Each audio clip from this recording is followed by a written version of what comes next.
Hi, I'm Jake Gorst, producer and director of the documentary film Frey, The Architectural Interpreter, and you're listening to U.S. Modernist Radio. Mama don't allow no architecture around here. Mama don't allow no architecture around here. Oh, I don't care what Mama don't allow, gonna draw mine modern anyhow. Mama don't allow no architecture around here.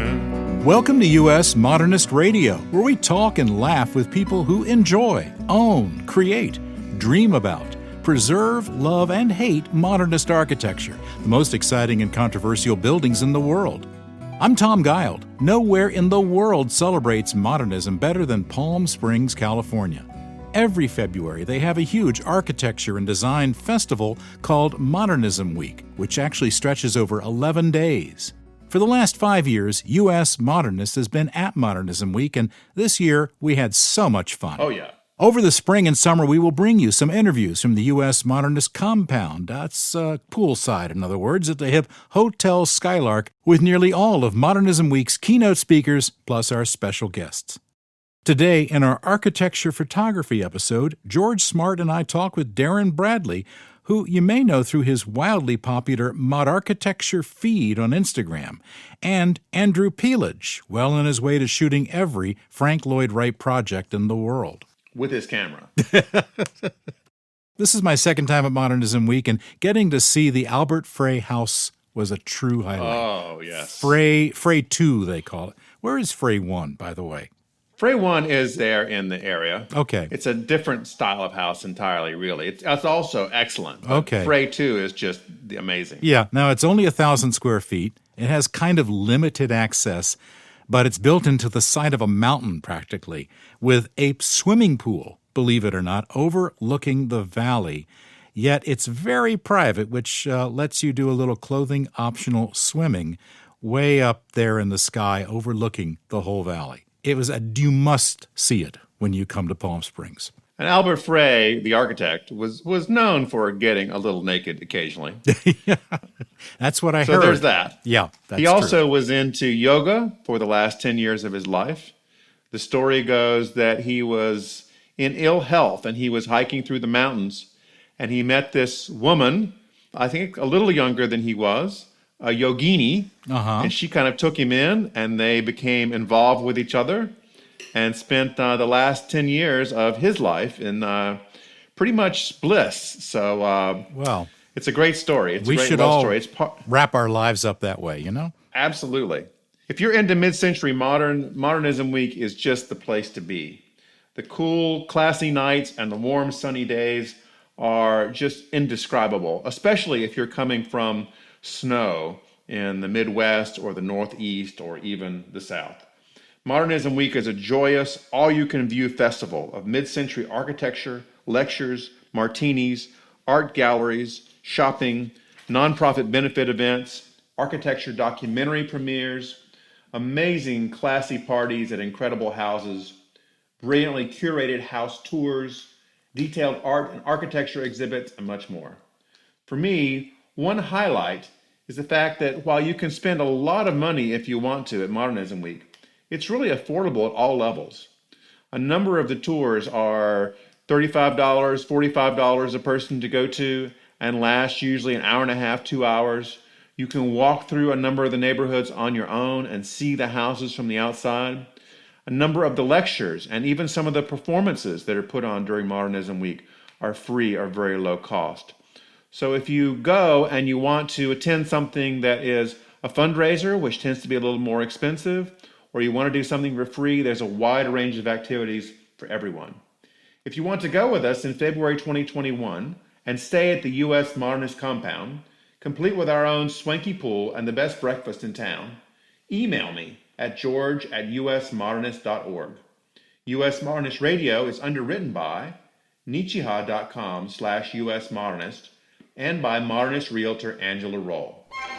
In our ongoing mythology, Modernist realtor Angela Roll dated Harry Potter at age 17 as she attended Le Corbusier High School. That's just down the road from Hogwarts. They never played each other in soccer, but their proms were legendary. Yes. Particularly the year they did Stairway to Heaven. Although ridiculed by architecture students for dating a magician, she learned how to conjure up the slightly tipsy ghost of Mies van der Rohe and aced all the exams, which means she became valedictorian.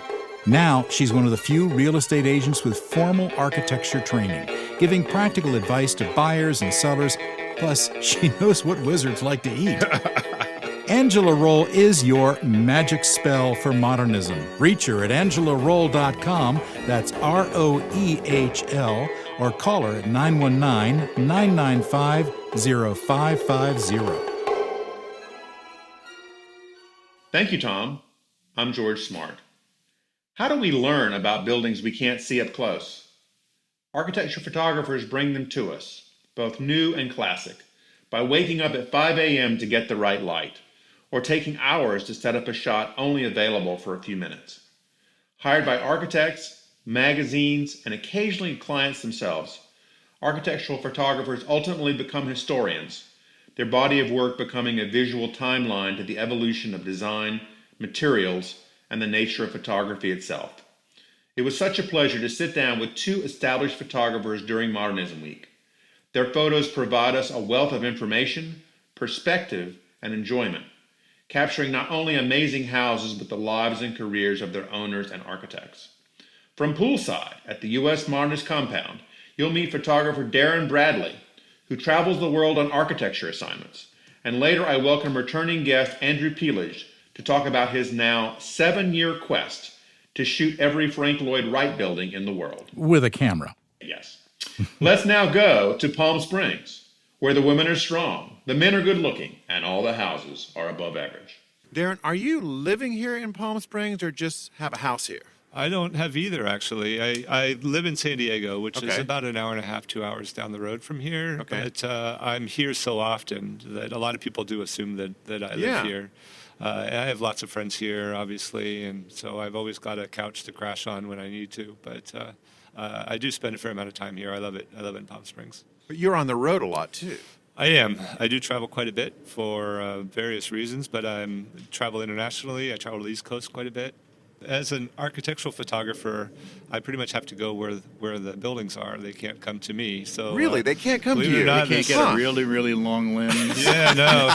People ask me where my studio is sometimes. And I say, well, it doesn't work that way with buildings. Right, it's not a So- portrait studio. Yes, Yeah. exactly. So, depending on where the commissions are or what I'd feel like seeing, I shoot I do a lot of commissions of new works for architects, but then I'm doing this book series with Fiden on mid-century modern architecture guides, as you're aware of. Oh, yes, with Sam. Yeah, with Sam Lubell. So lots of traveling involved in research and trying to get those buildings all photographed because I have to take them all myself. So Those are really excellent guides. thank you. We've had Sam on the show, and we've gotten a couple of copies of those and given them away at our events. Oh, great. I mean, they're great for people who are really into architecture, and also for people who are just finding it out for the first time and want to hit some good spots. We've always intentionally tried to make them not too academic, Yeah. but make it more the personal touch and get people to sort of connect with them, even if they're not architects or academics or even interested in architecture, that there's a human element to them and they might find an anecdote or a reason, the story behind a building that what helps explain it and makes it more relatable. Because the average tourist doesn't need to know the deeper meaning behind the brick No, on exactly. this facade. No. But they need to know when the place is open, damn it, and is there a bathroom? And, Yeah, a you snack know, bar. Yeah. How do they get there? Where's the address? Right. Does it involve trespassing? Or Yeah, right. Those books have been out now, what, 2-3 years?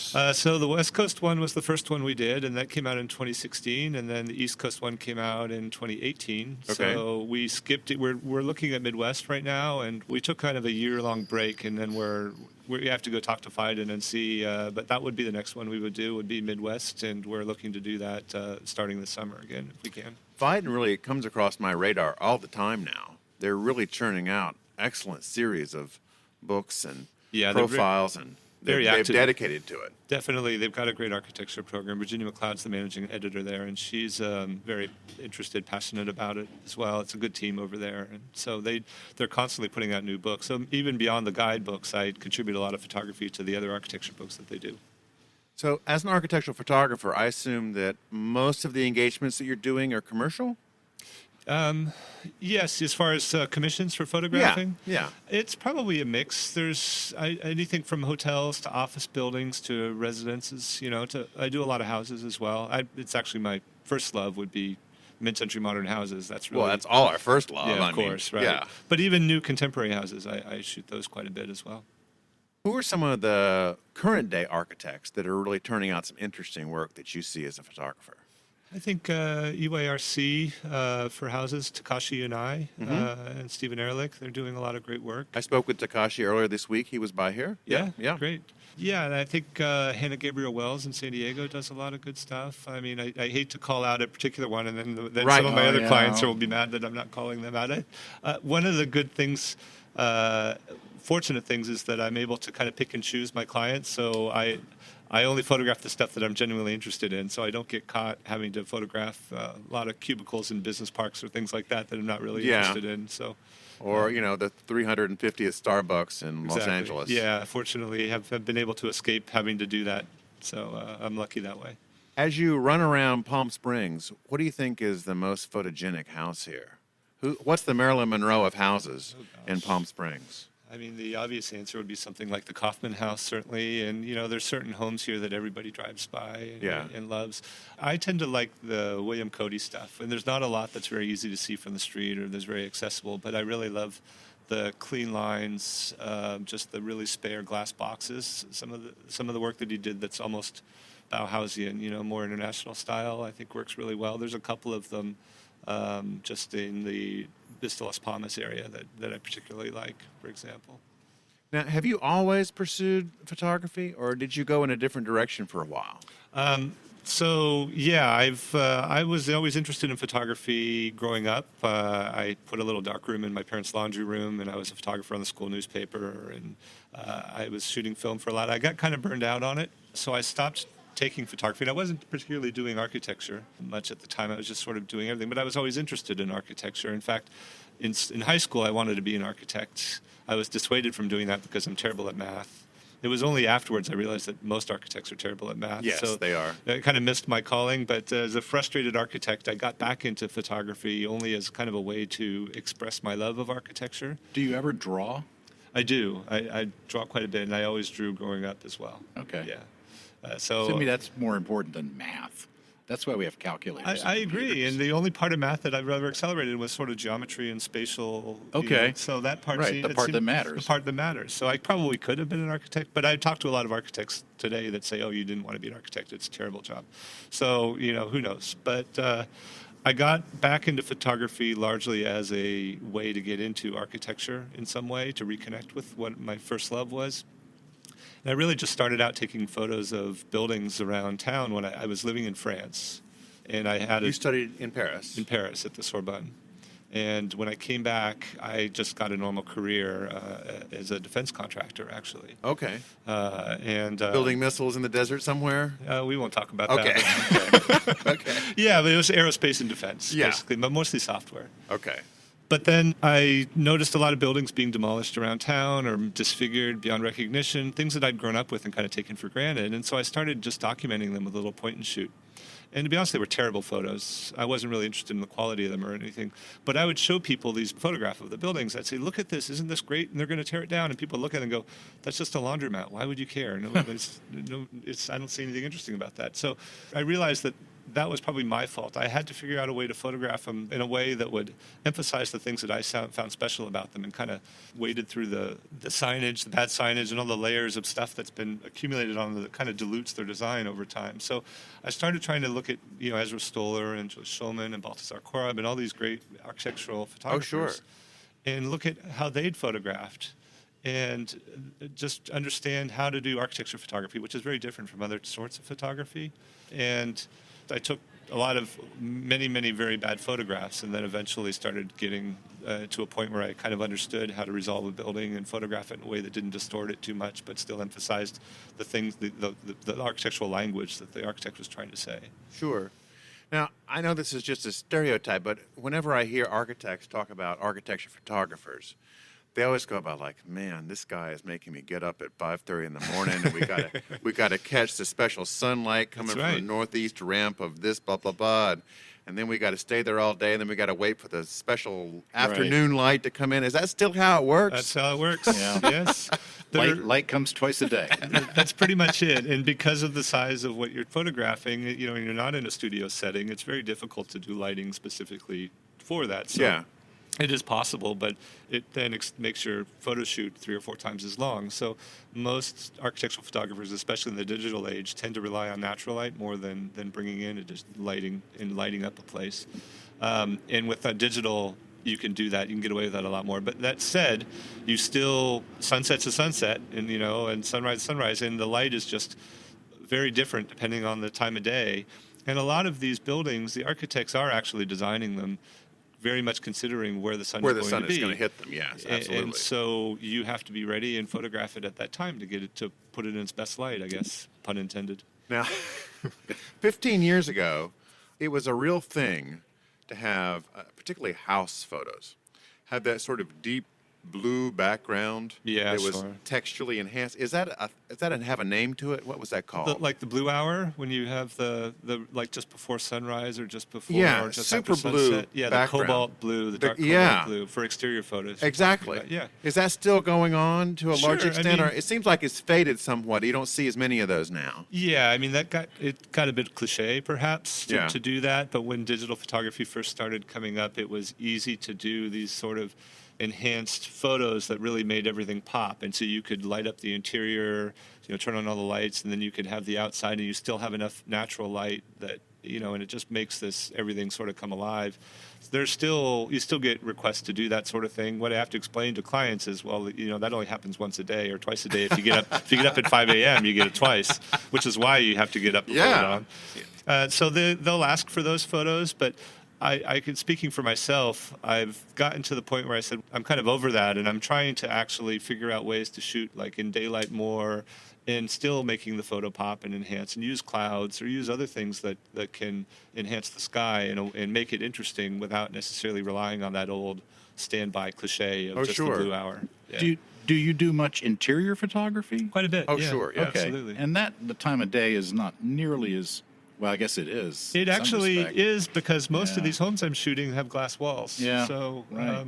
it depends on whether you want to shoot directly into the light. You want a room flooded in light, or and if you're shooting shadows and light, and the golden hour, you'll get the sun low enough that you'll flood the house, or whether you're shooting in contrast, and depending on the in time Hollywood, of day. they get these big ass lamps and put them outside the windows. Oh, and I've shine been 'em guilty in. of that a few times No. myself. Yeah. Oh, well, you gotta Okay. make it work. Absolutely. But Secrets. the outdoor light and the indoor light is always very different. So finding that in resolving that when you're shooting interiors and with lots of windows, a lot of times I'm looking at that and I'm going, I know I've got 5 or 6 hours of Photoshop for this photo after this to try to fix this.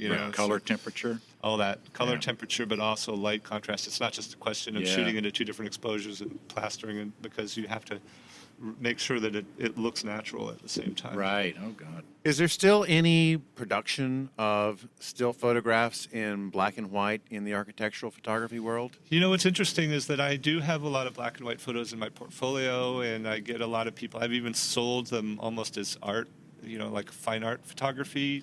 A lot of architects come to me and ask me to photograph their work based on a black and white photo of a building that I've taken. But then they never actually want black and white photos for their own portfolio. They always ask that they be color. Oh, okay. So there's a bit of a dichotomy there, whereas they like the black and white stuff, but they say, oh, that's all fine, but give me the color stuff, So oftentimes I will take a few photos with the idea that, this would work really well in black and white, and I'll take a few that way anyway. And sometimes I'm able to kind of sell those after the fact, but I'll take them for myself. It's not really for a commercial reason, and I'll post that on Instagram, and that might be the only photo of a project that I'll post. It's just a black and white one. Yeah. I mean, I've seen a number of those on your feed. Sure. You've got a huge following now. How many people are on that thing? 112,000 almost. Yeah, something like that. That's awesome. Yeah, that kind of took on a life of its own. When I first started, if anybody thank God most people don't have the patience to do that, but if anybody was digging deep enough into my Instagram, you'd see a lot of really bad photos of friends and family and cocktails and stuff like that, and other things that I Donuts was you've doing. eaten Yeah, or something? donuts I've eaten. Yeah. The usual Instagram fare. But eventually, the thing kind of took on a life of its own and got to the point where I figured, well, anytime I'd post something that was out of topic, I would get all kinds of blowback, and people would leave comments and everything. I realized, wow. We don't want to see that We donut. don't want to see that. But when I first started on Instagram, I didn't even realize it was a social media platform, to be perfectly What did you think honest. it was? I was on Flickr at the time and so doing other stuff. More and like a Photo sharing photo app. specific. well, I didn't even know. I just thought it was filters, and so I uploaded a few photos that I'd taken. I think a dozen or so photos onto this new Instagram app I downloaded, and I played with the filters a little bit, and then I downloaded those back, and then I posted them on Flickr, It's and a I didn't little think bit- about it again. It's like the blind man and the elephant. Which part do you feel, and what do you think it is? Exactly. Filters. Huh. So I kind of like got bored of it, and I think I even deleted the app. And I think maybe 6 months or a year later, somebody came up to me and said, "How come you're not posting on Instagram anymore?" And I said, "What are you talking about? What's How would Instagram? you even I've know?" forgotten all about that. Exactly. And so they showed me my Instagram posts on their Instagram on their phone, and they said, "Yeah, you've got like." Where'd you get these pictures Yeah, from? you have hundreds of followers and, all these comments on there that you never responded to. That's really rude. And I was like, I didn't even know they were public. So fortunately, I didn't do anything too bad on those photos that I posted initially because I didn't mind anybody seeing them in public. But then I had to figure out what my login and password were again and then come back in and take over the account and then just start it up that way. So. Well, thank you so much for finding it again Right. there, Darren, because we really need to keep, monitoring you. Yeah, well, Make thank sure you don't go off the radar again. I appreciate that. My last question to you is this. In the advent of digital photography, but also other kinds of technology, photos, and particularly great photos, have gotten bigger. Of course, we've had posters forever. Sure. But now they're moving towards whole sides of buildings. Oh, you're talking physically bigger. Yeah, you're looking at sort of massive displays of this stuff. He's waving his arms around. Yes, there's massive big? This displays. big? Yes, of this. Imagine that. So, have you run into this kind of thing with requests for clients where they want to get something really big? Yes, so I've done a few things. I did the Venice Biennale last year or year before, I can't remember, whenever the architecture one was the last time, I guess almost 2 years ago. And I had to print up some wall-sized versions of that. And I've done a few museum exhibits before where or for certain artist or an architect was featured, and so my photos were used. So I'd go in and take pictures of their studio spaces or things like that, or very like a living room, and then the museum put that up on a wall as a full wall-sized mural. And so I have to be aware of that. But fortunately, the cameras that I use already are very, very high resolution. Architecture cameras, in particular, tend to be megapixels are very important. So because How many megapixels are we talking here? well, often the sensor itself is about 50 megapixels minimum. Okay. And then often those are stitched images with maybe 3 or 4 of those. So you're probably looking at 150 to 250. Wow. Easily. And then, but oftentimes what I'll do is I'll take a very broad photo and then, but to reduce the distortion of the lens creates, I have to kind of twist and turn and torture the photo a little bit, and I'll use tilt shift lenses and other techniques. So I might end up only using a quarter of the full frame. So I needed to have enough megapixels in the raw image that I was taking so that when I crop down to just a quarter of that image, it's still not pixelated. It's still high res enough to be able to use. And how do you make the final print? I mean, this is something you obviously Oh, can't... I don't do that myself. Yeah, I mean, where do you go to That's get a an wall-sized... industry into itself, isn't There it? it is an industry in itself. I mean, there are printers. There aren't very many of them, but there are custom printers that will do that for you, and they print them in sections, and then they turn. It's like wallpaper, and then they put it. And then they put it together like that? Yeah, exactly. Because I imagine you just can't go down to FedEx office and get this done. No, it's usually specialty printers that do that. Yeah. They only go up to what, like 4 or 5 feet, maybe? Something. Maybe like You yeah. need billboard companies. You know. That's pretty much how they do it, and they do halftone, and Yeah. they convert it, and then they put it up. Yeah, but most of the time it's pretty forgiving. Pretty much any of my photos has good enough resolution that you could do that too if you wanted to. Tell our listeners where they can find you on the web and where they can find your Instagram feed. Sure. So my website's just real easy. It's Darren Bradley Photography. If you Google that. .com? I want to say .com. I believe Okay. it's .com. And then the Instagram, which is the thing that gets updated most regularly, is at Mod Architecture, MOD, like Mod Architecture. And that's that's an easy way to get in touch with me as well. Okay, and your password for that account is? Yeah. Something you know? I have actually forgotten, so if I ever get locked out of that account again, I'll be in trouble. He's written it down, I hope, for this time around. Yeah. Darren, it's a real pleasure to finally meet you. Thanks for coming by and chatting with us. Thank you, George. It's a pleasure. All right. Appreciate it. That's photographer Darren Bradley talking photography with George Smart at Modernism Week earlier this year in Palm Springs. And now let's pause for a moment of reflection from Nietzsche.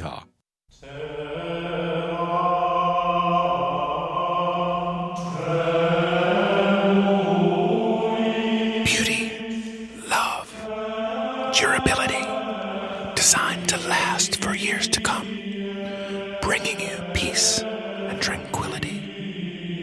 You feel relaxed, knowing your house can easily achieve any exterior look and any color.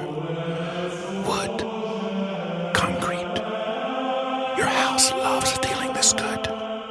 And you love feeling this good. Nietzsche, Nietzsche, Nietzsche, Nietzsche. Say it with me. Nietzsche. Advanced engineering. Nietzsche, Nietzsche. Durability, textures, finishes, and colors. Visit Nietzsche.com/US Modernist. Nietzsche, Nietzsche, Nietzsche. That's N-I-C-H.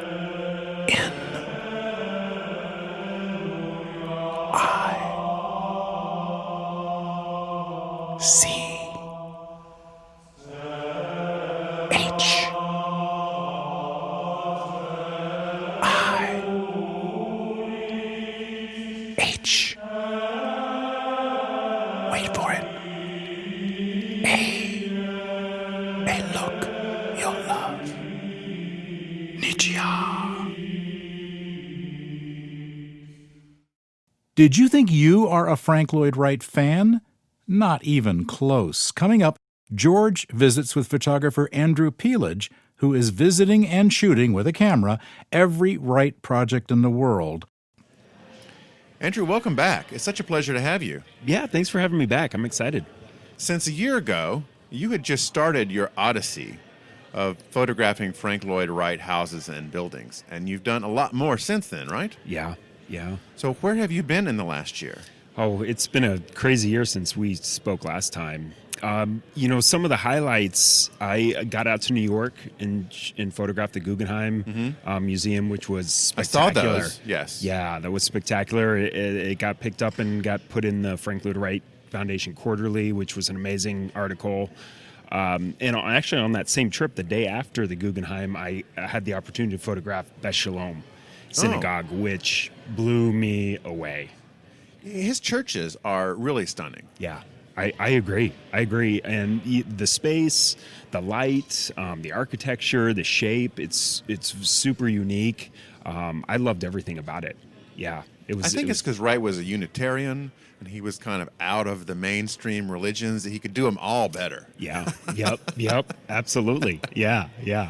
And let's see. So, those were the highlights. I got out and photographed a few prairie houses out in Oak Park. Okay. So those were very interesting because the architecture and the light is a lot different than what I'm used to shooting out in the West Coast, where we have big sun, we have big windows. Those prairie houses are really pretty dark. And so it was an interesting challenge and something that I didn't go in expecting to have. But obviously I scout the light. I tell people that I don't shoot architecture, I shoot the light. And so it was nice to... You're a light shooter. I'm a light shooter. I like that. So it was interesting to shoot those as well. Yeah, and the workshops are continuing as well. So I have one out at Taliesin West in May, and then I'm adding a new site also in May out at Unity Temple in Oak Park as well. And that is a beautiful space. So tell our listeners about the workshops. Like, what kind of people show up for this, and what can they expect to get under your expert tutelage? Right. From the light shooter, you will get, I do beginner, intermediate, and advanced. Beginner is really shutter speed aperture ISO. It's really all about the camera and you getting familiar with it. I have people that repeat that course. I have people that just got a camera. I have people that have had the camera for 20 years and used it, and now they don't remember anything about it. And then the intermediate is more kind of the creative side. So we dive into a lot of composition, how to read light, how to read architecture. And then advanced, I really kind of let them go. I kind of step over their shoulder and see what they're doing, and we fine-tune some of their composition, and we go into more advanced skills of light and how to scout a location. And these are all done at Frank Lloyd Wright sites, which is really the amazing part about it. Of course. Got that kind of subject matter. Right. So in the advanced course, it sounds like, do you stand behind them and go like, feel the force and feel it within you? Yes, I shake them a little bit just to add to the effect a little bit. And then after it's all over, you go, most impressive. Mostly it's a little to the left, a little to the right, up, down. Right. But the advanced course is what I'm doing in Palm Springs too. Okay. So obviously a different subject matter, but still architecture. And so that starts tomorrow morning, bright and early, 8 a.m. So one of the questions I have been wanting to ask you, for the general public that does not have anything beyond their cell phones, is how do you not take a bad picture? What are just some rookie mistakes you can tell people to avoid? Yeah. I really, there's a couple things to that. I think first, when you can, it's great to take it in the light. And again, I'm talking about light and not the architecture. So if you can get into a Frank Lloyd Wright site or really any architecture early in the morning or around sunset, that light is a lot softer, which is going to be a lot more forgiving for your photographs. And two, I like to tell people to change their perspective. We all shoot from the same way, from standing up, right in front of our faces. But, what happens if you lean to the left or lean to the right or get on a knee and take a photograph? I think it's those interesting perspectives and compositions are what people are starting to look for social media as well. Our tour manager, Angela Roll, can constantly be found on her back inside of museums. Looking up and taking really great shots with her iPad. Right? Absolutely. Yeah. I have no beef with the cell phones and the iPads.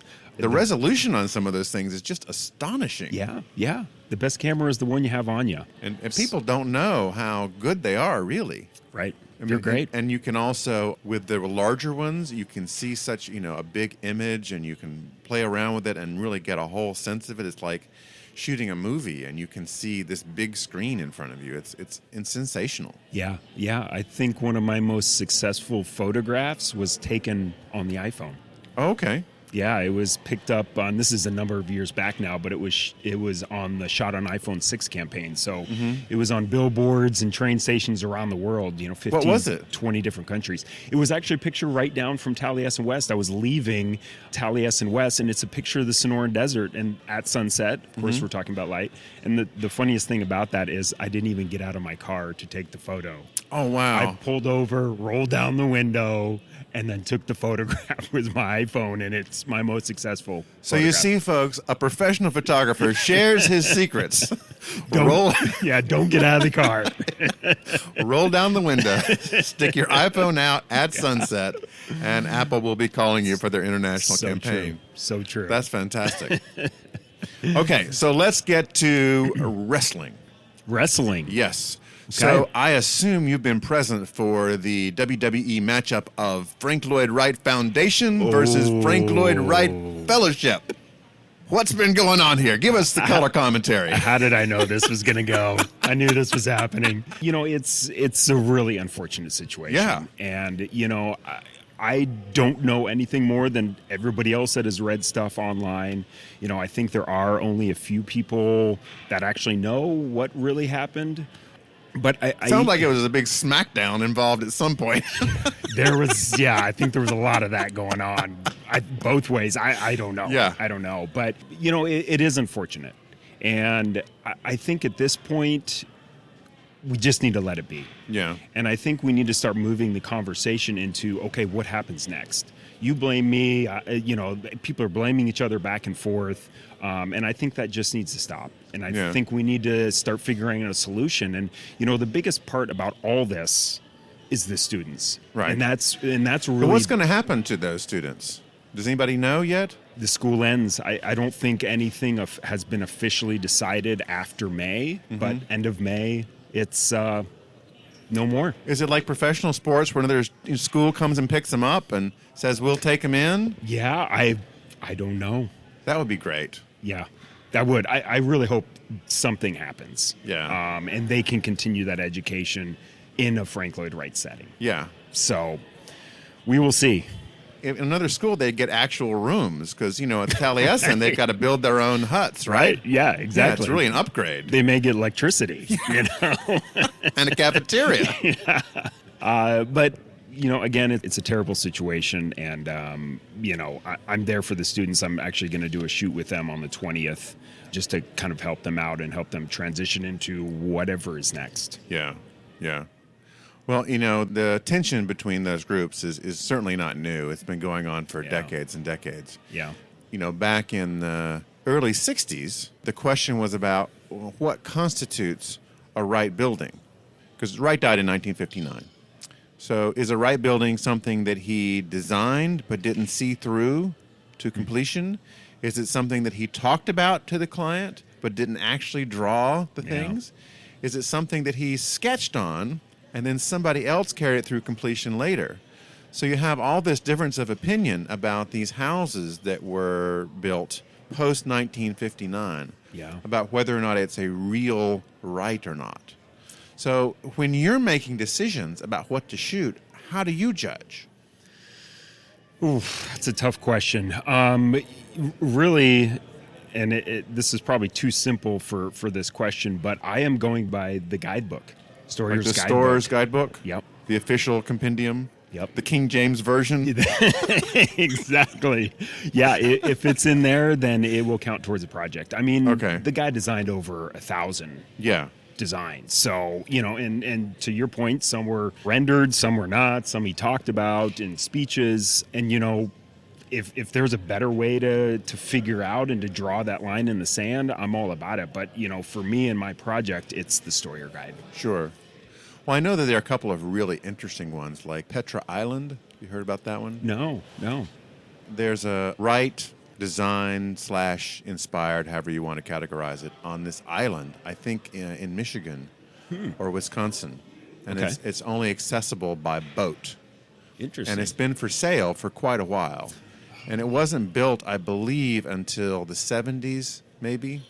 Okay. But it looks like this fabulous James Bond villain lair. Yeah. Kind of like the Arthur Elrod house was by Lautner here in Palm Springs, for instance. Just such a great lair. You could just see landing your black helicopter right there and stepping into your grand room and, Mr. Bond, would you like a martini before you die?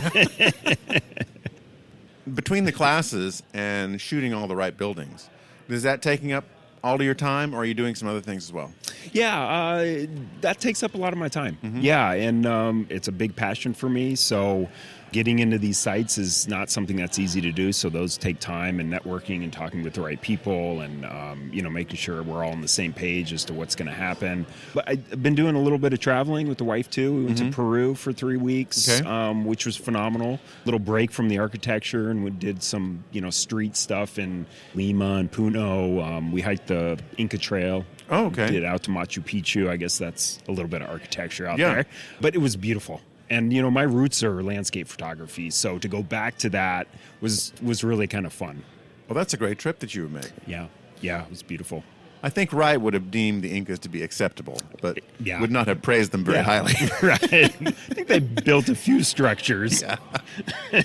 They were noted for their time. Right. He was very withholding in his praise. Right. So when do you think the date is for finishing all this? Oh, man. It's going to be a little while. Years? Yeah, I mean, he's got 420-ish buildings. I've shot about 85 of them. 85, okay. Yeah. So in a year and 3 months, roughly? Yeah, something like that. Okay. A couple more years. So we'll be talking again several times before it's done. Yeah, but this year, the images are going to start to come out now. So, I think my portfolio is extensive enough where I can start doing shows and books and things like that. So keep an eye out for that. Those should be happening this year. I have a show that will be traveling to different Wright sites around the country at probably the end of this year. And then hopefully a book in the next year or two as well. Is there a building that's like your White Unicorn, the one that they're just saying, no, no, no, you cannot come in? Roby House. Roby House? I'm going to send out the vibes to the Roby House right now. Now that surprises me because that's such a famous, popular house. Why would they not want it photographed? Right. The only UNESCO World Heritage Site I have not photographed is Roby House. Huh. Get on it, George. Okay. So, Roby House fans, we're going to be having a wrestling benefit to raise money to lobby the Roby House to get Andrew inside. It's a very multi-step thing. We'll get The Rock. What if we could get The Rock to oversee all this? That would be fabulous. Because, these celebrities are kind of getting into architecture slowly. Kanye West is into architecture. Oh, wow. Okay. Brad Pitt has been into architecture forever. I knew that, yeah. We could get The Rock involved. It's the main event. Yeah. Is there any kind of like, I know it's a terrible question to ask. Right. I wouldn't expect anything less. But is there any sort of, tiny pinhole camera you can put in your hat and just walk through and click something in your pocket while you're doing a tour? No. I guess that would not give you the quality of photographs that you want. No. And it would look a little obvious as you're jamming your pocket. Yeah, you can go in there and take photographs. Yeah. Yeah, but, since day one, this project has not been about sneaking in, popping over fences, and taking photographs. These are legitimate documentation of Frank Lloyd Wright in the current time. So this involves full access, tripod, the whole deal, correct time, all of that. He was such a phenomenal architect that, you need to pay your respect to that and do it right. Sure. There's people that have visited every Wright site, so that's not going to be a first. Yeah. But it's taking the time doing this correctly that will be the difference. And they went through a renovation not that long ago. That was it's beautiful. Quite extensive. Yeah, looks great. I understand it's just tremendous. Yeah. Well, thanks again, Andrew. Thank Hope you, to George. see you again soon and hear more about what's going on. Yeah, absolutely. I appreciate it. Thank you very much. That was Andrew Pielage on a quest for all the Frank Lloyd Wright houses. Stay tuned over the spring and summer as we bring you more shows from 2020's Modernism Week in Palm Springs. You want to hang out with us at the swanky U.S. Modernist compound at Modernism Week in February 2021? Email George at usmodernist.org. U.S. Modernist Radio is underwritten by Nichiha.com/US Modernist and by Angela Roll, your special agent for Modernist houses, 919-995-0550. All right, George, it's your turn to take us out. Visit usmodernist.org's massive archives to listen to past shows, discover documentation of 7,000 significant Modernist houses, and access 2.8 million pages of classic 20th century architecture magazines. U.S. Modernist Radio is produced by Soundtracks Recording Studio in Raleigh, North Carolina. Our theme song was performed by me, Ann Robinson Earl. Carrie Cesarino researches guests while juggling 2 children, a bowling ball, and a flaming torch, all while blues dancing with husband Adam. Wow. U.S. Modernist Radio is a production of Modernist Archive, a nonprofit educational archive for the documentation, preservation, and promotion of Modernist residential design. I'm George Smart, and there's no Frank Sinatra tune that doesn't play well under the stars with a martini in Palm Springs. We'll be back soon with another Almost Like Being in Love, The Way You Look Tonight, and the Best Is Yet to Come edition of U.S. Modernist Radio. Cheers. Cheers to you too.